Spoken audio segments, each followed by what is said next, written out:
in order for glucose to enter into the cell, the mechanism for that is called a GLUT4 transporter. When the neuron or the other cell become resistant, the insulin, it's supposed to fit in as sort of a key into an insulin receptor, and that opens the door for the glucose to come in. What's happening is that it just doesn't open. And so the glucose is standing out there in the hallway and it can't come in.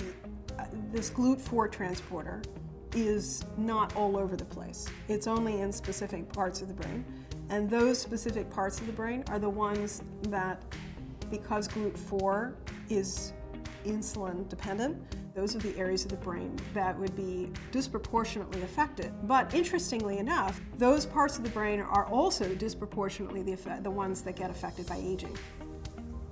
Normally, what would happen when someone's in a fasting state is that they would go into ketosis naturally. So you might ask, why don't they just naturally go into ketosis? And if they can't use glucose, they'll wind up using their own fat.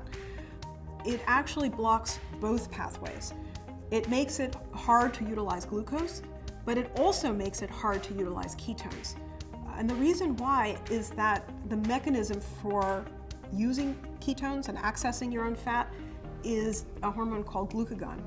But glucagon and insulin are antagonistic to one another, which means your insulin levels will be high. If your insulin levels are high, your glucagon levels are suppressed. And if that's the case, you don't really have a mechanism to access your own body fat and go into nutritional or endogenous ketosis.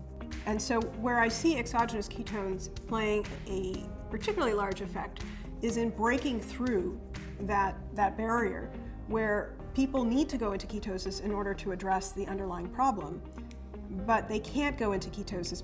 What this can potentially allow them to do is to reduce the glucose levels, go into ketosis, and then, once they have kick-started the whole process, at that point, all of those other sort of healthy lifestyle strategies then can become very useful.